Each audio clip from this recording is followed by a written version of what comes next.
You with the Longevity Channel. I'm Helen Hansen, and today I'm chatting with Dr. Salochanee Reddy. Hi, Salochanee. So good to have you with us. Hi, Helen. Thank you so much for having me on the channel. Really grateful for this moment and happy to share whatever I can to empower more others to live a long life. Yes, longevity indeed. Absolutely. Salochanee, one of the assets that you bring to the table is that you are involved with Ayurveda. You're an Ayurvedic wellness practitioner. So I think let's start there and let's just dive right into Ayurveda and the whole holistic um, benefits. I wouldn't even call it a treatment. Maybe you can help me here to identify what it is and how it works. Okay, so Ayurveda is an ancient Vedic system of healing. It's a timeless wisdom, and it's been around for more than 5,000 years. It stemmed obviously from the channels of India, and it's basically living on a day-to-day level of knowing yourself. I Mm. think we're living in times where we are so prescribed with everything that we don't know ourselves. And in that, according to the Ayurvedic system, every individual is individual in Mm. the sense in their making of their constitution, of their mind, of their body, of their emotions. And when you have to look at yourself in terms of a season, we do have seasonal changes.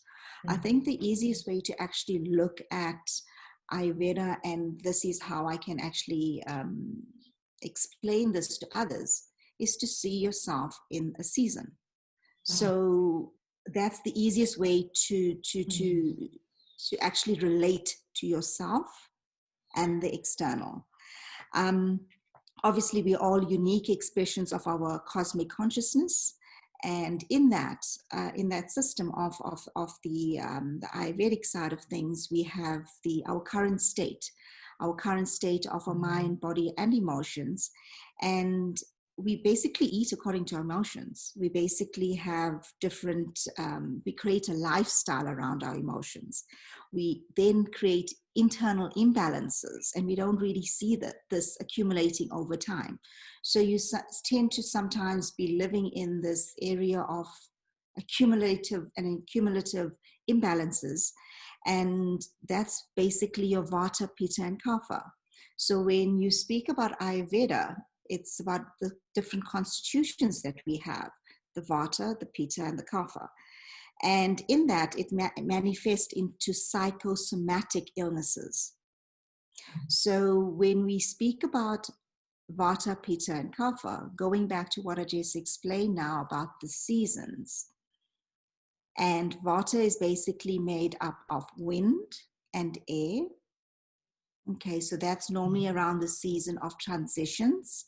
And the Mm. seasons of transitions that we have are normally your autumn, that's changing into winter, and then your spring is your season of change, and that's going into summer. So that's your vata seasons. So then there's a Mm. lot more. Our mind, body, and emotions are pretty much very along the side of airy and lots of wind, and it's changing Mm. exactly like how the seasons are changing. Mm. And then Pitta is summer. Pitta is heat. So it's the fire constitution in us. So you have the Vata, which is your wind and air.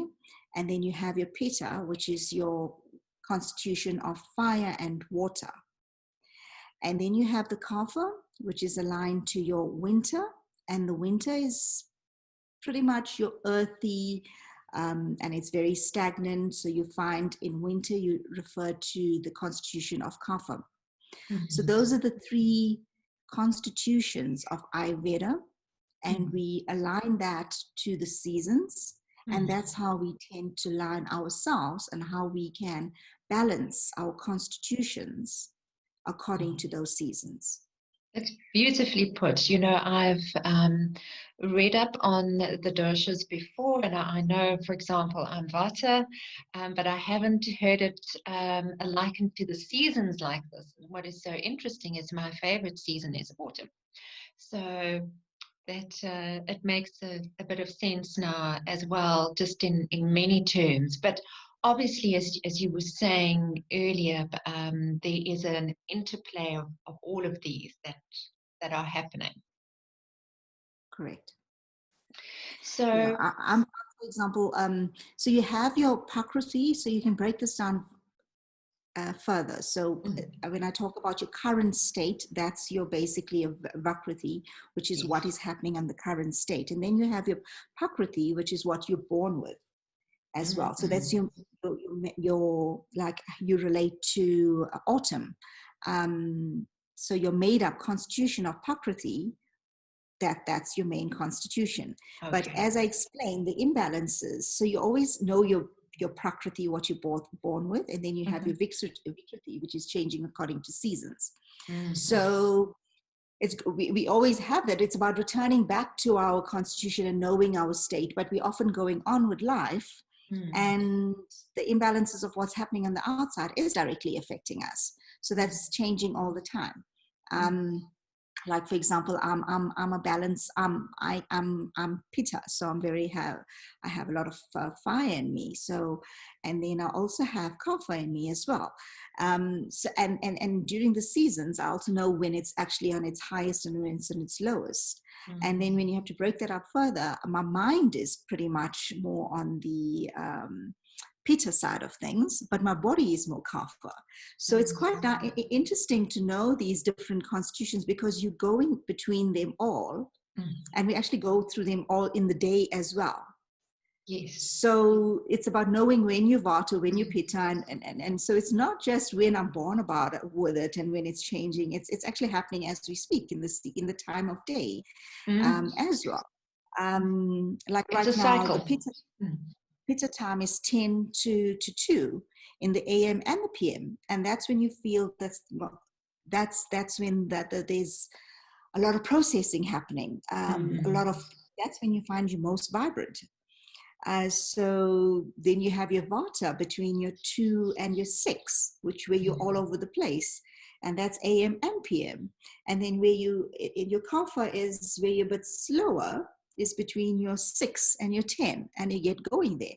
So in our even have our doshas that we need to keep in mind and know what's going on. So yeah, it's quite a from all of the modalities that I've done, I found I play around with getting to know myself and understanding myself better. And then obviously along with clients as well, expressing this and getting, I suppose my passion is to share this in a simplified way for people to understand themselves and how to counterbalance the imbalances. And that's what hits home for me with Ayurveda is it helps you to understand yourself holistically. Correct. And I've certainly found that over the years as I've worked with it very gradually and gently, I would say the past 7 or 8 years. But it really has done just that, assisted me to get to know the inner workings and understanding so that I don't have to respond or react after. I actually know what's going to be coming and I can plan and prepare for that, which just makes Absolutely. living so much more flowing. Flowing. I know that's it. It's about flowing and not understanding that we are 8 to 5 machines and we're not running 8 to 5. And that's how we're all living. We're living in a society where you have to be productive between 8 and 5. And the reality is we're taking stimulants to be that productive because it's not the atmosphere, the cosmos is not productive during that time. It's also having its lulls. And if we actually have to use our inner consciousness, our inner knowing, according to the external, you're going to go that, and that's where the flow, we're often speaking about the flow of life and stuff. That is really about the flow of life. It's about connecting in that sense of things, and knowing that we're not just that physical body. It's our emotions and our mind, and how it's also fluctuating in that flow during the day, and when to use it at your most productive. Well, 16th of October is the date that you can be hearing more from Salochanee in our webinar, Inside Insomnia.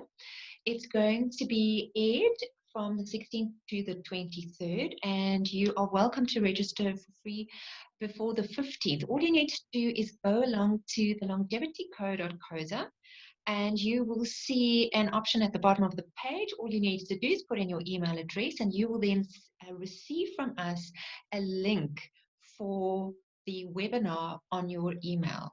And along with that, building up to the webinar, you will be receiving lots of information, podcasts, video links like we're doing here today, as well as articles, blogs about insomnia. So if this is something that resonates with you, or perhaps if you have friends or family that you know of who are struggling with this, please do share this valuable information with them, because it could very well affect them and benefit them in a hugely positive way. Thank you, Salochanee. We'll chat again and see you on the 16th of October. Wonderful. Take care. You Thank too. you.